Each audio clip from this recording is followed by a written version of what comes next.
스토아파. 스토아파는요, 먼저 이 세계에 실제하는 것이 무엇일까를 이성적으로 한번 고찰해 봅니다. 이 세계에 실제하는 것은 다름이 아니라 우리가 눈에 보니 우주 자연입니다. 우주 자연. 자, 우주 자연 한번 써볼게요. 혹은 자연이라고만 해도 좋아요. 이 자연이 이 세계 안에 실제하는데요. 인간들은 이 자연의 일부예요. 또 우주의 일부라고 해도 좋아요. 그래서 인간은 소우주다라고도 표현을 합니다. 혹은 자연의 일부.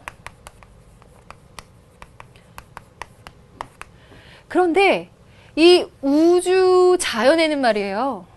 인간이 거스를 수 없는 그 우주 자연만의 법칙이 있어요. 우주 자연의 법칙. 예를 들어 뭐 간략하게 뭐가 있을까요? 자, 오늘 눈이 펑펑 내리고 있어요. 한겨울이죠. 하지만 우주 자연의 법칙대로 하자면 이 겨울도 어느샌가 지나가고 봄이 올 거고요. 여름, 가을 지나서 다시 눈 내리는 겨울이 올 거예요. 그 겨울에 여러분들이 합격 소식을 받겠죠. 그런 이유로 계절의 변화, 우주 자연의 법칙, 그 흐름을 주재하는 근본적인 법칙이라는 게 있는데요. 그 법칙을 어떻게 하면 알 수 있느냐? 인간의 이성을 통해서 알 수 있다는 겁니다. 그래서 인간들은 자신의 이성을 잘 발휘해서 우주 자연의 법칙을 깨달으면요. 이렇게 써도 되겠죠? 깨달으면요. 이 우주 자연의 법칙과 흐름에 함께 할 수 있다라고 봐요. 그리고 요것을 통괄하고 있는 가장 근본적인 것으로 무엇을 이야기하느냐? 로고스. 로고스가 이 우주 자연, 인간 이성에 모두 통하고 있다는 거예요. 로고스라는 말 처음 나오죠. 로고스라는 말은요, 그리스어에서 파생되어서 나온 말인데 이게 워낙에 여러 가지 뜻을 갖고 있어요. 말, 언어라는 뜻도 되고요. 이유, 근거라는 뜻도 되고 그 외에 여러 가지 뜻들을 갖고 있어서 철학이 발전되어 가는 데 있어서 철학이 여러 가지로 전개되어 가는 데 있어서 근본적인 어떤 그 역할을 해주는 용어입니다.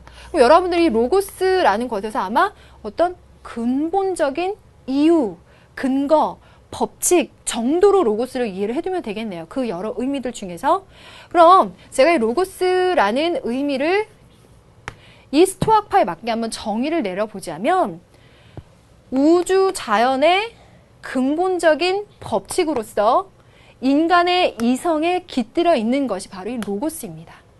따라서 인간은 그 이성을 잘 발휘하면 우주 자연의 법칙, 그의 흐름과 함께 할 수 있고요. 그것은 곧 로고스와도 함께 하는 것이 돼요.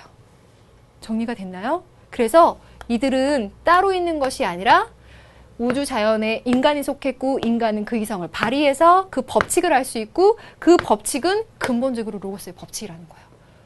그리고 여기에다가 하나 더. 이 로고스, 우주 자연의 법칙이라고 하는 것은요. 다름이 아니라 자, 이걸 보세요. 이 우주 자연이라는 존재가 이 세계에 실제하는 유일한 것이다라고 이야기를 했는데요. 이 우주 자연과 우리 보통 이야기하는 신 있죠. 신. 뭐 알라 신을 이야기할 수도 있고 뭐 다른 신을 이야기할 수 있을 거예요. 그렇게 이야기하는 신이요. 신이 따로 존재하는 것이 아니라 이 신이 곧 우주 자연 안에 존재한다라고 봐요. 다시 말하면 우주 자연 모든 곳에 신이 깃들어 있다. 그럼 다시 한번 이야기해 볼까요? 우주 자연 안에 신이 깃들어 있고요. 그 우주 자연의 일부가 인간이고요. 인간은 자신에게 내재해 있는 로고스의 이성 법칙을 발휘해서 우주 자연의 법칙을 깨달아서 그 흐름과 함께 할 수 있대요. 그 우주 자연의 법칙 안에는 신의 법칙이 들어가 있을 거고요. 그거는 곧 로고스의 법칙인 거예요. 어때요? 이게 모두 통하는 겁니다. 그래서 인간은 자신의 이성을 발휘해서 신과 친구가 되어야 된다라고 이야기해요. 이것이 바로 스토아파가 이야기하는 세계를 보는 눈이에요. 그래서 이들은 내 중심에 무엇을 두어야 되느냐? 다름 아니라 로고스의 법칙, 이성의 법칙, 신의 법칙, 우주 자연의 법칙 다 똑같은 거죠? 그걸 내 안에 세우고 살아가야 된다라고 봅니다.